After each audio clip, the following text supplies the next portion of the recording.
listening to the Shipyard Pyjama Party. The Shipyard is created and introduced by Lucy Macey and Don Glen. A to Z. A. Ashes to Ashes. Season 3, Episode 8. Welcome to our first episode of the Pyjama Party, A to Z, starting with A. Dawn, what are we going to be watching? You can explain a bit more. Yes, so we are starting with Ashes to Ashes. It's a BBC series. They follow on to the highly successful Life on Mars. A police officer who Sam Tyler got run over and ended up in the 70s working with Dean Hunt. And Ashes to Ashes is the sequel set in the 80s, in which Keely Hawes plays Alex Drake, is shot and ends up in a coma and wakes up in the early 80s and still with Dean Hunt. Jean has now moved to Fenchurch East, down from Manchester.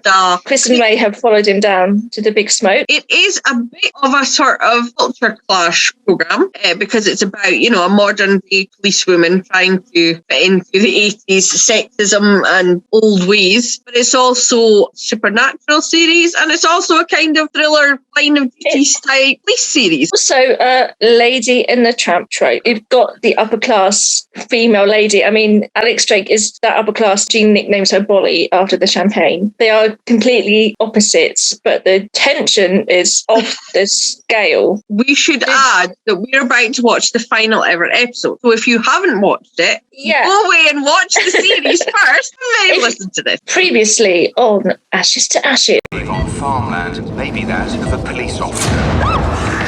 Sam Tyler lost his life. Murdered. Now it's down to you, Alex, to find out from Hunt's own mouth how he did it, where he did it, and why he did it. I don't care what Jim Keats thinks. I care what you think, and if you don't believe me, then what's the point? Oh my God. It's all right, Chris, we're all here. I think we found our grave. Do you have any idea how serious this is? Yes, I do. It's going to be one hell of a last chapter, eh, Jimbo? In the last episode, Alex and Jean finally went on a date just after Alex says to Jean that he's pulled, and they were about to leave, and then they get interrupted by new evidence. And then when they do end up back at the flat, they're about to kiss. For about 10 minutes, they're about to kiss. That's about 10 minutes. That was the most prolonged non-kiss ever. And then Jim Keats knocks on the door. Alex tells Jean to hide in the bedroom, and that's when the photo we just mentioned is given to Alex. And then she just leaves. She leaves the flat and Jean without even a buy or leave. And poor Dean, that's also saying, looked very dapper in his tuxedo. And now they're doing it's a knockout. Yeah, one of the things they do is they re-envision classic TV series and TV shows, and they're doing It's a Knockout. And she's having visions of her daughter. Oh yes, that's the difference between Sam Tyler and Alex Drake, is Alex had a reason to go back because she has a daughter. Oh, look, down on the docks. Well, I don't know if it's the docks. It looks like the kind of place where Deputy Makepeace would be. So they found 3 bodies, 1 hanging from the ceiling and 2 on the floor. Jean's there and he doesn't look happy. I wouldn't either. In those days, there was very little in the way of procedural detection of evidence. He just let him drop. The bodies are still alive. They think it's dead. They didn't even check. It's still alive. So there was so much blood, they didn't bother. They should get a room or kill each other. That's Shaz. Shaz is just saying what we all thought. Annie, that was in Life on Mars, and Shaz in this, same personality as being the very sensible one. Yeah, they're not the conscience, but they're the heart. Yes, that's it, the heart. No one's mentioned Annie. He's so Annie, obsessed no.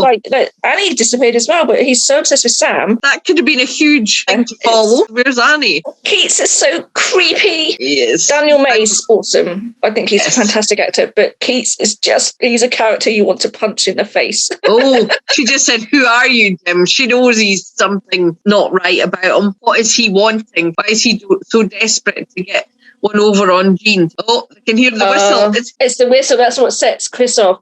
Yeah, they're all starting to have strange experiences they can't explain. So Chris's was the whistle that just went off. Yeah. Ray was the military tune that was just played. And I think we have had Shaz's yet. Shaz's, no. I noticed there was some hideous slut-shaming going on from Jean Hunt there. He said your knickers went down faster than a rail card or something like that. Oh, because she had a fling with a yuppie in the first season, didn't she? That's right, yes. I remember. Well, I think she was like, I didn't think I was going to be sticking around. I do think both the characters are developed quite significantly since those series. She's a lot more, even though she wants to get home, she's a lot more confident and comfortable in this setup. And he, even in the last episode, she said to him, he said, Gene Hunt doesn't hug another man, but he hugged Chris. So she was showing, that he has changed a lot as well. He said in the last episode that Sam was one of the best coppers he's ever worked with. He was also a friend and he learnt more from him than anyone else. Yeah. So I think between Sam and Alex, they have rubbed off on him. If you compare him to the first episode of Life on Mars, he has changed. I mean, he's still going to have that brashness. Of course he is, but and I always think, regardless of that, he was never cruel, I think. He was sexist and he'd say things that you would go, no. Yeah, and all that bravado, his heart was in the right place. Exactly. Why did Shaz bring you that map? Because it's somewhere in the world I've always wanted to visit. It's just that your idea of heading north is a trip to Brent Cross.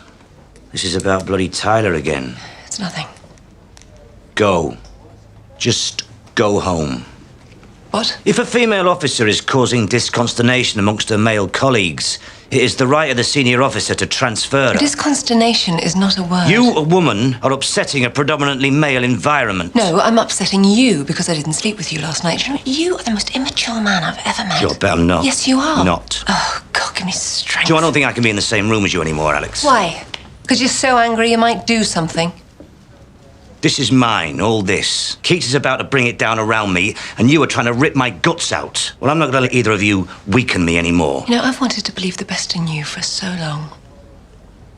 And now I just don't know what to think. Joe, I'm going to level with you. It's funny, but, I think I was trying to impress you. But after last night, well, you're just a hindrance.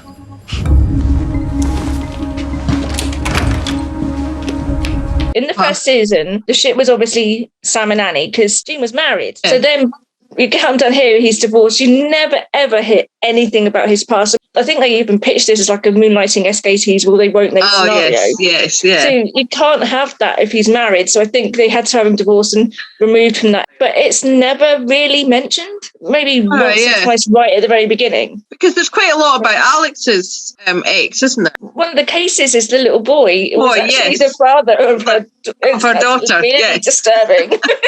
Yes. He's watching a videotape from the 3 videos. One that says Chaz, and one that says Chris, and one that says Ray.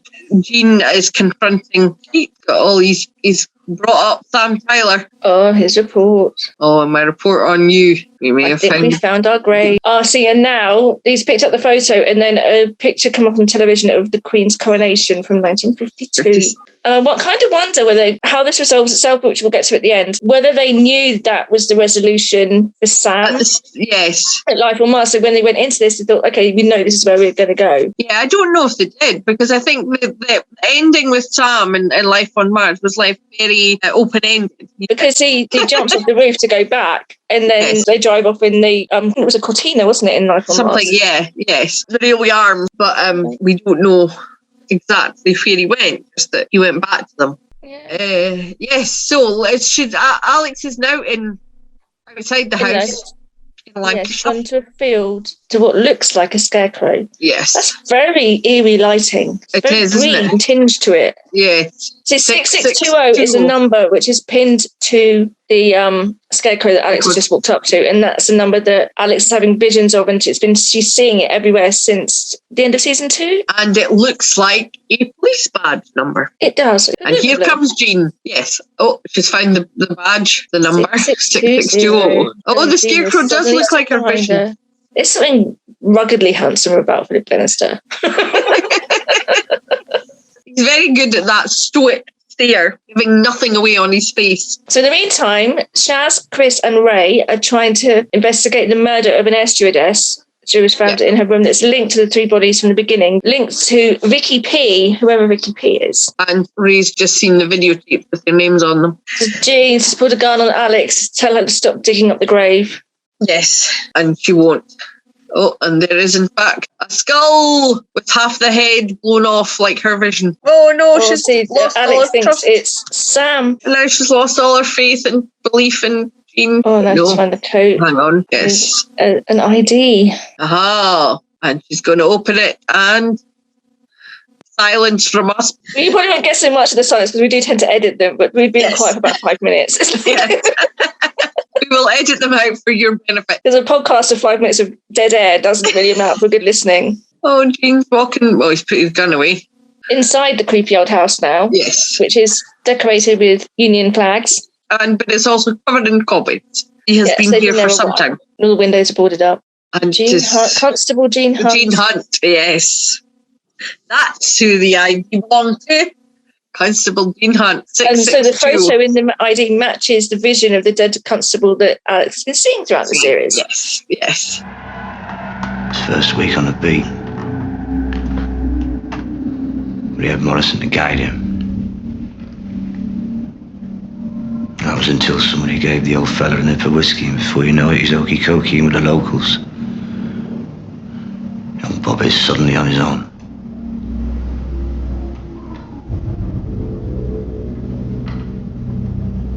Someone broke in here. He heard him.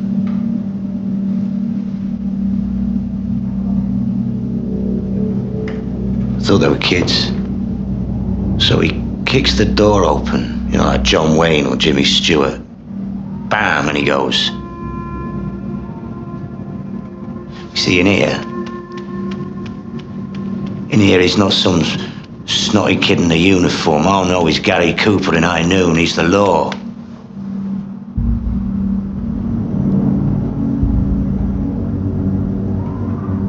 Only they weren't kids. Was a man with a shotgun? Didn't deserve a shallow grave, did he? Did he, Alex? No. No, you didn't. As I say, this is a bit of an acting tour de force for him, isn't it? It's a monologue of telling the story of Gene Hunt. But he's speaking about heavily in the third person. But she isn't. She's saying, no, you forgot it. Yes, that's why He didn't remember. He couldn't have done all that in the last TC, like from us, I stood knowing what. Yeah. Knowing everything. No, he wasn't self-aware. Oh, Keats. Oh, he's so Keats creepy. is there. Keats has just appeared out of the corner of the room. Like magic. Does Jean know and is able to tell her? Purgatory for coppers. A limbo. When you die on the job, Gene Hunt is a sort of a guardian angel type person. And Keats is not. Gradually they came to you. Those who had issues with their passing, and you tucked in their shirts and you wiped their noses. Sorting out the troubled souls of Her Majesty's Constabulary. Ray, Chris, Shaz. Oh, they've been here a long time, haven't they, eh? A lot of issues. You touch them, I'll snap your neck like a twig. Oh, perfect. A little bit of boyish defiance left in you. Magic. Oh, I just want to punch him. That's really good to get that reaction out of an audience when you watch something like that. It's actually really good telling. He gives off the air of menace very well without doing anything. Sam came back here, yes, exactly. Yeah. Sam and Annie. Go. Yeah. So we helped him. He helped Sam get to the other side. Oh, and Keats is still trying to. Oh, he's stoking them. Trying to drive a wedge between them. Don't listen to him, Alex. He's bad. Trust your instincts with Gene. Gene's eyes are very. He just looks shell shocked, doesn't he? Yeah. It's very well acted. Stop touching her face. You're making my skin crawl. Oh, and she's going to leave. She wants to go back to Molly. Right, so now in Vicky Park. Ray and Chris and Chaz. Actually, no, it's Chris and Chaz. And he's found Diamond. Diamonds. Hold on. Alex drove up there in the car. Yeah. Jean drove up there in the car. Yeah, Keats driving back in one car. So Jean left the other car there and abandoned it. That's all right. They're in limbo.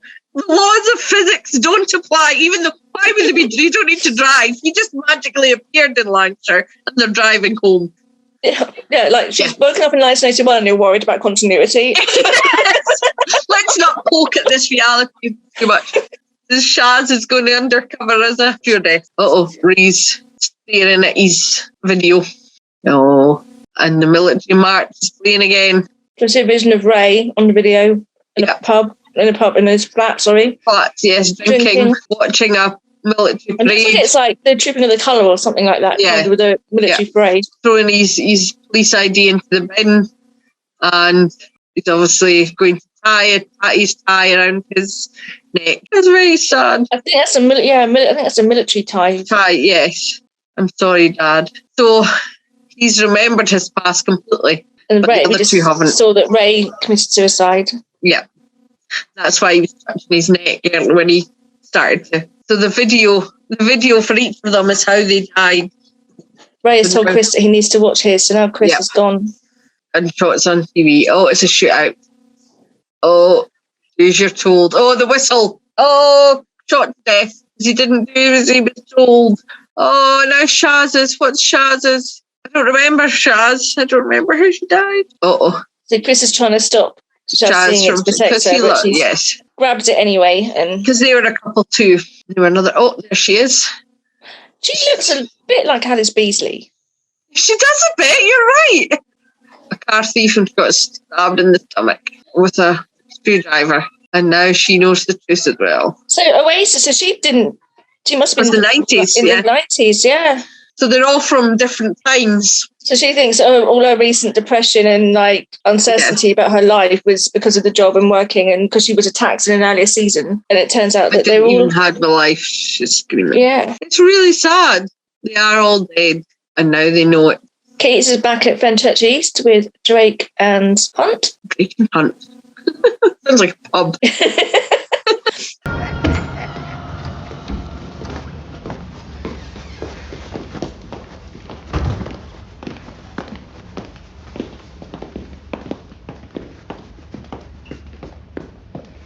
Right, before we go in, just one little thing. No!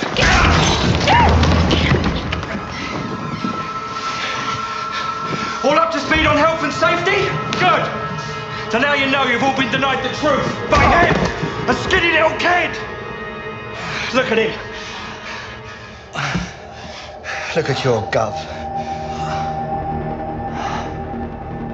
That was one heck of a punch, wasn't it? You know, you've all been denied the truth by him. Why? No, he didn't do anything. There was a flash for a second there of the younger Hunt. Yes. So Keats is saying to the others that it's all Jean Hunt's fault. But it's not, because Jean didn't remember it either. And Keats is proper psychotic and trashing up the office. Yes. You want to know the truth. You can't handle the truth. Oh, no, wrong. Now we're seeing stars again. So he's doing the tightrope on the floor, and then the 80s ceiling just vanished. And now it's all stars. He's proper psycho. Yeah. Poor, all of them. I was waiting to say Alex, but look at them, they're all just completely, it's not his game, he's helping them. He's helping them. Oh, yes, you defend him, Alex. Alex is standing up for him. It's very good showing how they're all, part of them knew, but didn't, if you know what I mean. Yeah, they knew something wasn't quite right, but they didn't really elaborate on it. No, they didn't want to look at it and worry what it was. He wants to transfer them to another department. Scotland Yard? No. He's trying to get them to go with him and leave Jean. And he's trying to say that Jean isn't helping them. So Jean's slumped on the floor because Keats attacked him, and he's just sat there, he's not moving, and Alex is trying to get him to get up and defend himself. Because this is Jean's reality. Jean has created this setup with the police to help transition their mistakes and whatnot. And Keats is saying no. So Shaz, Ray and Chris are going to go with Keats. Alex is trying to stop them from going. Oh, Ray killed someone. That's why. Oh, Ray, he was a vent copper, really? Oh, no, Alex isn't going to leave Jean because she loves him. Yeah, go to hell. Oh, go to hell. All right. All right. Oh, it's all slick and shiny in the world of Keats. Don't go through the door. Crafty character. Shaz doesn't look convinced. Ray's ready to just go straight. And Chris is like, not too sure. He's on the fence. Yes. No, Shaz, you know better. She's giving him a look. She knows. Yeah, she's not convinced. You know, when I first came here, I can't tell you how scared I was. Spent half my life studying psychosis, and there I was. Thought I was as mad as a bag of peas. You look good, though. I was dressed as a prostitute. My point. And there was this car. And those boots. And you, Gene Hunt. My real name is Nigel Perkins. No, I'm joking, it's Gene Hunt. You know, you're the most difficult, stubborn, obnoxious, misogynistic, and reckless human being I've ever met. Come on, surely you missed one out. And yet somehow you make us all feel safe. It's over, Polly. There's no use trying to cheer me up. Just tell me. What happened to Sam? You said the last thing you did was go to the pub. Why? You don't need to put the word why after the word pub. He's still the same person, even though he knows it all now. Oh, what happened to Sam? Yeah, where did Sam go? And Annie. Look at her. Oh, on her shoes. as I say, she looks like she's wearing glittery red shoes. Oh, that's There's really no Wizard place of like Oz. home, yes. Never tweaked that before. The number of There times we I've go. seen that. She's going to solve the case because that's how she does. Flight's at 12, high noon. Come on, Alex is going to look at the board and solve it. Yeah, she's got him. She's hooked him in. Can't You resist. can't switch that piece, that copper mind off for more than a minute. Especially if with she's... a case, and he'll be like, "Yep, all right, okay, I'm up." Yes. Especially if she says something that he's going to disagree with, and he'll go, no, you can't do that. Don't go in, don't go in, don't go in. Oh, it's Alex. Alex on the radio Alex to is trying to Chris. lure them back. Yes. Come on, Jean. Skeleton. Shaz. Come on, Shaz. As the lift's coming up. She knows. She's getting promoted. What about Ray? What are you going to say to convince Ray? Christopher Raimondo. What is a sheriff without his finest deputies? I tell you what he is, he's nothing. I don't like being nothing. It's not attractive. I need you lads. Throw that man away. When it's all over, we'll go to the pub. The boozer. Our boozer. Yeah, come on, Chris and Ray. I just think it's so clever how they, even though they know they are in some supernatural post-death place, they still are thinking we're a police team and we need to solve a crime, and without us, the Also, we're alive in this moment. We've been alive in this moment. Let's see it through with the person we trusted and we've been with for all these years, instead of this creepy man in glasses. Yes, exactly. And look, magically, all the other staff have appeared. Here's Shaz, yay! There would be the snide, the comment or the witty comeback. It just says thank you, and it's just like, that means just so much on a different level. Yes. Stuff that other characters would say it means nothing. From Gene Hunt, it means everything. You know, when he says the slightest nice thing, you know it's huge. But the fact that when he says it, though, he means it. Yes, exactly. She stayed when everyone else left. Yes. She never left his side for a second. No. Because even though she said in that moment on the hill and she said, I trusted the wrong person, I believed in you. But obviously once she's found out the truth, she still believes in him. Morning. Morning, Garth. Right, they're from Holland and they're nasty. Apprehend with rampant prejudice. You seen the map? Yes, sir. Know your positions? Yes, sir. Are you armed, bastards? Yes. Right, gentlemen. Saddle up. And here comes the Quattro. I love this. It's got the whole action thing that was reminiscent of the first episode. It's like it still goes out with a bang, as it were. And it's just, it never forgot what it was about. With so many other episodes, it could have made it just about them. Yes. But they still had the case. But then the case that needed to be solved was instrumental because that's what lured them back. So it needed to be there. Yes, exactly. That's what I mean, is that they kept it because the policing is what kept them there. They cleverly have created that as it's like you're making a TV show. You know what I mean? It's so meta. Hang on, we've got to solve a crime still. It's shooting up the Quattro. No. Oh, see. No characters died in this episode except the Quattro. It has to be the last episode if the car gets destroyed because they're not doing that again. And I love watching all these old shows. I love all the classic cars you get in the background. I know nothing about cars, so I don't. I just remember them thinking, "Oh yeah, I knew somebody that had one like that." The Ford Capri is just like the classic 80s car. Yes, He's bloody killed my quattro. It's a classic line, isn't it? He's so not PC, but he's Gene Hunt. Nothing else needs to be said. Now they've done the job, so what now? Now we go to the pub. The really arms! So, yeah, they're back at the pub. Gene knows what this means. Because that's not their normal pub. I think they realise that they're like... Yes, what he's doing. Chris. Oh, Chris and Windows. Shaz. That's where it goes. Oh, Chris and Shaz kiss. Oh, I love you. Ray looked so... He's much more nervous. Come on, Ray. They all know what it means. Oh, this is making me tear up.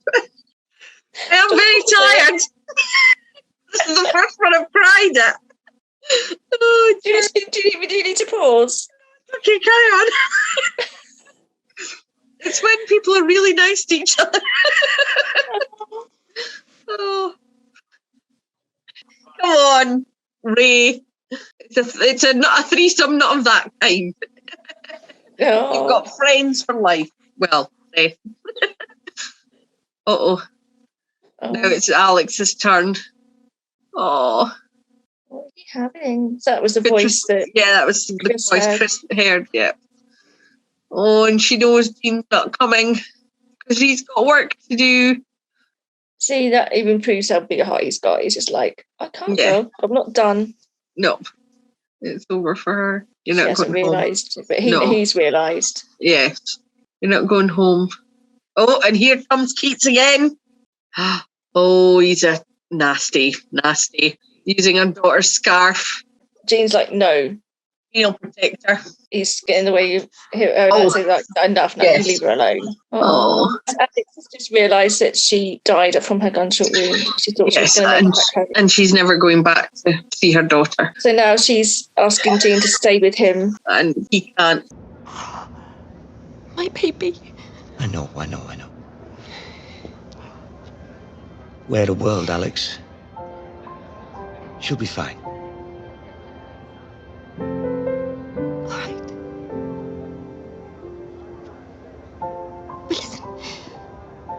But listen to me.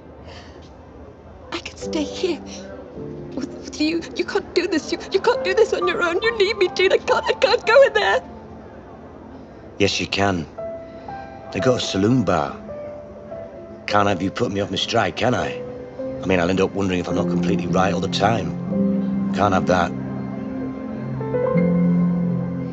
Weren't bad though, were we?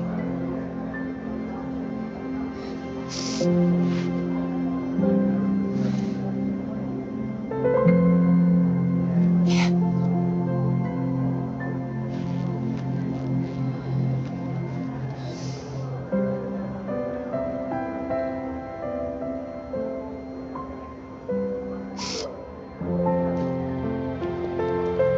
See you around, Bolly Keks.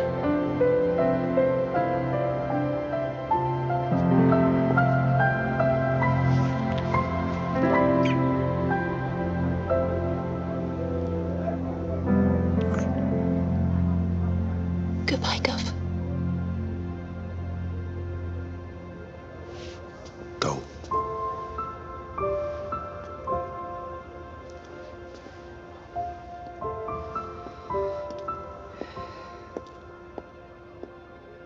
It's one of these ships that they don't actually get together, but they do have a kiss. One it's kiss. Not it's just a really subtle chase goodbye kiss. Oh, goodbye. And Gene Hunt, as we knew, he was always a good guy. He's even more of a good guy than we thought. Is he actually an angel? That's what I think. The music inside was It's the life Mars. on Mars. And whoosh, a wee light flash. That was very well done. Very clever, this, because the whole series you think is about Alex Drake. It's from her point of view. But she's just left the series. And we've still got scene, She's out. It's Gene. Gene's back Hunt. now. He's like, yes. He's not letting anyone get in his way now. Gene's just like, look, I've just lost Alex. I've lost my team. I'm going to start all over again, because Gene will put himself through that emotion of losing his team over and over again to help. Oh, and there's the 6620 that's she engraved on the desk. Yep, on the desk, on Alex's desk. No, but she's not there, and all the other desks are empty. Poor old Chris. Gene. Just want to go give him a hug, don't you? You do. He's the most self-sacrificing. But they seem like there are still other people there. His team of nondescripts are still And look there. how American. Look how 80s it is. It looks like there's cigarette smoke in the office. Yeah, everything is in a smoky haze throughout all of this. Oh, hello. That's a reflection of his younger self. His in the younger door. self, yes. That's what he really looked like when he died. So he's having a drink. Yeah. To know there's... Do you want a drink after that day? Yeah. He started off, all that happened that one day, starting off in that field with Alex. Yeah. So he's literally only been in the space of like 24, 36 hours. And here comes a new man. Give me back my iPhone. He knows it starts all over again. So the series wasn't actually about Alex. It was actually about Jean, and we didn't realise that. We can be heroes just for one day.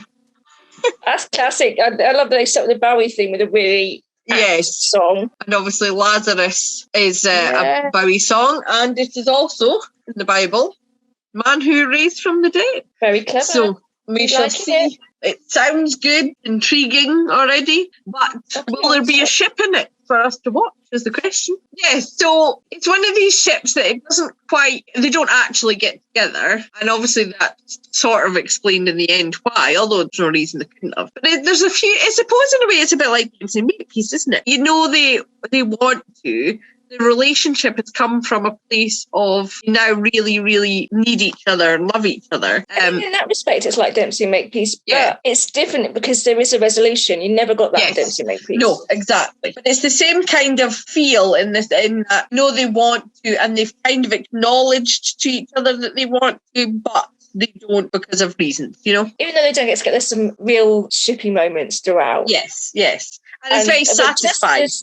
But also it's just such good telly anyway that unlike other shows that we've watched, I mean, even Dempsey and Makepeace, there's episodes where you think, no idea what that story's about. And they're probably a similar thing maybe in Ashes as well, but it is still really good, well-written telly. And it's not just the ship you're watching it for. Because I mean, I watched Life on Mars, and as soon as I heard this was coming back, I thought, oh God, I've got to watch that. And with that they said, it's going to be a bit like Moonlighting, I thought, oh, even more, woo. It's like... There are some shows you only watch for the ship. You know you're only watching them for the ship. But there are other shows you watch them because it's a good show and you really like the ship. And that's Ashes to Ashes. That's us done with Ashes to Ashes. And for the letter E, we were planning to do the big one. Sandy Toxic and Mike McShane. One series, only 6 episodes. We could, in theory, watch them all, but we won't. No, we have mentioned it. This was our shipwreck from... Was it our very first episode, I think we shipwrecked this? I think so, yeah. Yeah. So it's from 1992. There's only 7 episodes, and they're all on Amazon. And it's such an easy watch. You can binge watch it all in an afternoon. I did. And it's very funny. It was written by Ellie Brewster and Sandy Toksvig, and it's very good. Underrated classic, I think, is what I would call it. So hopefully you will join us for that. We'll see you another time. That's it. Okay, we're going. Goodbye. And that was Ashes to Ashes. We'll see you next time when we discuss the big one.